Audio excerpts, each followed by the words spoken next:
कल जो वीडियो आवाम के दरमियान में आया, जिसमें ये बताया गया कि 24 अगस्त का ये वीडियो है, मुजफ्फरनगर के नेहा पब्लिक स्कूल और गांव कुलबापुर का एक वीडियो है, जिसमें स्कूल की प्रिंसिपल, जिनका नाम मोहतरमा तृप्ति त्यागी है, उस वीडियो में बैठकर एक मुसलमान लड़के को, जिसकी उम्र 7 साल है, प्रिंसिपल साहिबा कह रही है कि इस मोहम्मदन बच्चे को मारो, और बारी बारी से आकर उसी क्लास के उसके बच्चे, स्कूल के उस क्लासमेट्स आकर उस मुसलमान लड़के को थप्पड़ मारते हैं। तो मोहतरमा प्रिंसिपल साहिबा कहती हैं कि तुम उसको जोर से मारो।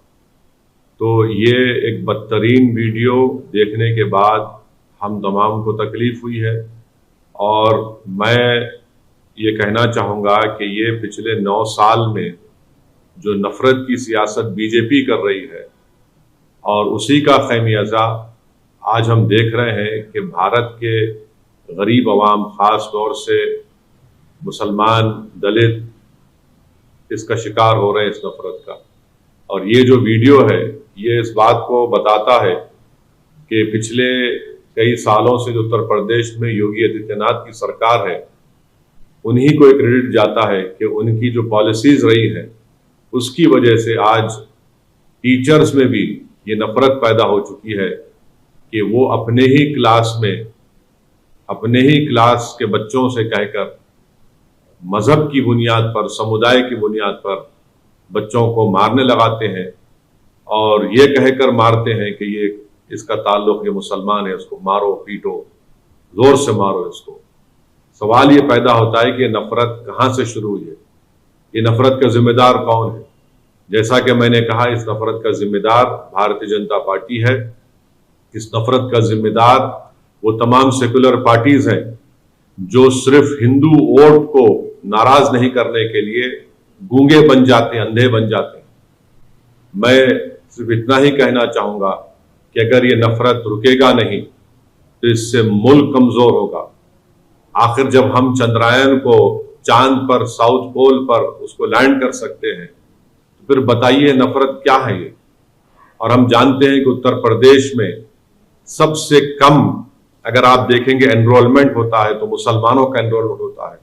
प्री प्राइमरी लेवल पर मुसलमानों का खाली 15.1% एनरोलमेंट है, हमारे दलित भाइयों का 14.6 है, ओबीसी भाइयों का 45.5% है। प्राइमरी लेवल पर आप आ जाइए तो 17.4 मुसलमानों का है, 26.7 दलित भाइयों का है, 54.2 हमारे ओबीसी भाइयों का है। और जो प्राइमरी लेवल पर जो एजुकेशन लेवल है, कितना है वो बता दीजिए आप? मुसलमानों का सबसे कम है। एजुकेशन मिडिल लेवल पर आप आ जाइए, मुसलमानों का 16.8% है उत्तर प्रदेश में, और जनरल पॉपुलेशन का 25.5% है। तो इससे मालूम हो रहा है कि 74% उत्तर प्रदेश के मुसलमान के पास कोई फॉर्मल एजुकेशन नहीं है, और उत्तर प्रदेश में सिर्फ 4.4% मुसलमानों के पास यूनिवर्सिटी की डिग्री है। और ये हाल है तालीम के मैदान में, शिक्षा के मैदान में। उसके बाद ये नफरत के मुजाहरे स्कूल में किए जाते हैं। मैं आज सुबह में उस लड़के के पिता से, वालिद से मैंने फोन करके बात की। मैं अपने गम और अपनी तकलीफ का इजहार उस लड़के के वालिद से किया, और मुझे बड़ा अफसोस हुआ जब उसके वालिद ने कहा कि गांव का माहौल खराब हो जाएगा, इसलिए हमसे कहा गया कि हम कंप्लेन ना करें। आप बताइए, हम इस मुल्क को किस दहाने पर ला चुके हैं कि एक बाप अपने बेटे की बेइज्जती, उसकी मार, उसकी जो पीटा गया, उसकी इंसाफ की लड़ाई नहीं लड़ने दिया जा रहा है। उसको ये उसको कहकर मजबूर कर दिया गया कि माहौल खराब हो जाएगा। क्या इस देश में एक बाप अपनी बेटे की इंसाफ की लड़ाई नहीं लड़ सकता? कौन सा माहौल खराब होगा बताइए आप? माहौल किसका खराब होगा? माहौल उन लोगों का खराब होगा जो नफरत फैला रहे हैं। आज एक बाप अपनी बेटे की इज्जत की लड़ाई नहीं लड़ सकता, उसकी स्कूल में तालीम की उसको हासिल करने की लड़ाई नहीं लड़ सकता। मेरे अजीज दोस्तों और बुजुर्गों, बस मुझे तकलीफ है कि ये माहौल नफरत का बढ़ता जा रहा है और ऐसे माहौल में हमको इंसाफ की लड़ाई लड़ने से भी रोका जा रहा है। तो मैं उम्मीद करता हूं कि भारतीय जनता पार्टी के उत्तर प्रदेश के मुख्यमंत्री इस पर रिएक्ट करेंगे। और बड़ी तकलीफ मुझे हो रही है कि एक बेलेबल सेक्शन लगा दिया गया टीचर पर। जुवेनाइल जस्टिस एक्ट है, वो साफ कहता है कि सेक्शन 75 जुवेनाइल जस्टिस एक्ट वो लगाना चाहिए उनके ऊपर, 5 साल की सजा का प्रोविजन उसमें है, मगर टीचर पर नहीं लगाया गया। बेलेबल सेक्शन लगाते आप ताकि अब उनकी बेल भी हो गई है। ये आपका इंसाफ है उत्तर प्रदेश की योगी आदित्यनाथ की सरकार का? कहां गया आपका बुलडोजर? कहां गया आपकी ठोक दो की पॉलिसी? क्या आपके बुलडोजर ठोक दो की पॉलिसी सिर्फ समुदाय को देखकर चलेगा? क्या आपकी ठोक दो की पॉलिसी समुदाय देखकर इस्तेमाल होगी? जिंदगी भर का एक साइकोलॉजिकल इंपैक्ट उस मासूम बच्चे पर पड़ चुका है। मैं उनके वालिद से आज सुबह में बात करके उनसे मैं रिक्वेस्ट किया कि आप अपने बच्चे की तालीम को जारी रखने के लिए आप हैदराबाद भी जाइए, हम हैदराबाद में उसको तालीम दिलाएंगे। तो उस वालिद ने मुझसे कहा कि ओवैसी साहब आपका शुक्रिया, मगर मेरे बेटे की उम्र 7 साल की है। आप अंदाजा लगाइए, जो कोई भी मेरी इस बात को सुन रहा है, सोचिए आपके पेट में भी औलाद है। अल्लाह ने आपको भी औलाद दी है, चाहे हम हिंदू हो, मुसलमान हो, ईसाई हो, दलित हो, कुछ भी हो। अगर आपके बेटे से इस तरह का बर्ताव किया जाता, आपकी बेटी से इस तरह का बर्ताव किया जाता और उसका वीडियो पूरे देश में, पूरी दुनिया में वायरल हो जाता, आप कभी आराम की नींद सो सकते हैं? हाँ, वो लोग नींद क्या आराम की नींद सो सकते हैं जिनके दिलों में मुसलमानों की नफरत भरी हुई है, जिनके दिलों में इंसानियत नहीं है, जिनके दिलों में शैतानियत भरी हुई है। मुझे बड़ा अफसोस हुआ, तकलीफ हो रही है कि उत्तर प्रदेश की सरकार ने उस प्रिंसिपल को बचाने के लिए, क्योंकि वो मुसलमान नहीं है, उन पर आपने बेलेबल सेक्शन लगा दिया। मुझे 1930 का जर्मनी याद आ रहा है, जब 1930 के जर्मनी में यहूदी बच्चों से, छोटे मासूम बच्चों से, उनके हाथों से उस ब्लैक बोर्ड पर लिखा जाता कि तुम लिखो अपने हाथों से कि यहूदी जर्मनी के लिए बड़ा खतरा है, होशियार रहो। आज वही हाल भारत के मुसलमानों से किया जा रहा है। अब सिर्फ क्या क्रिस्टल नाक मूवमेंट होना बाकी है? वही हाल पे हम उसी रविश पर चल रहे हैं। ये हमारी देश के लिए ठीक नहीं है। प्रधानमंत्री बड़ी बड़ी बातें करते हैं कि सबका साथ, सबका विकास, सबका विश्वास, सबका साथ। अब बताइए कौन सा विकास है? एक वर्दी पहनने वाला हथियार से नाम पूछकर कत्ल कर देता है। एक टीचर अपने क्लासरूम में बच्चों को उठाकर मारने लगाती है कि ये मुसलमान है। नाम देखकर गोली चलाई जाती है, नाम पूछकर घरों को तोड़ दिया जाता है, बुलडोजर इस्तेमाल किया जाता है। ये नफरत का खात्मा होना जरूरी है और मुझे उम्मीद है कि नफरत का खात्मा होगा। मैं आप तमाम से यही अपील करने के लिए आपके दरमियान में आया हूं कि हमको इस नफरत के खिलाफ बेबाकी से मुकाबला करना पड़ेगा। मैं फिर से कह रहा हूं, आप मुझ पर लाख इल्जाम लगा लो, याद रखो हालात उस वक्त तक नहीं बदलेंगे जब तक आप मुस्लिम समुदाय अपनी एक सियासी लीडरशिप को नहीं बनाएगा।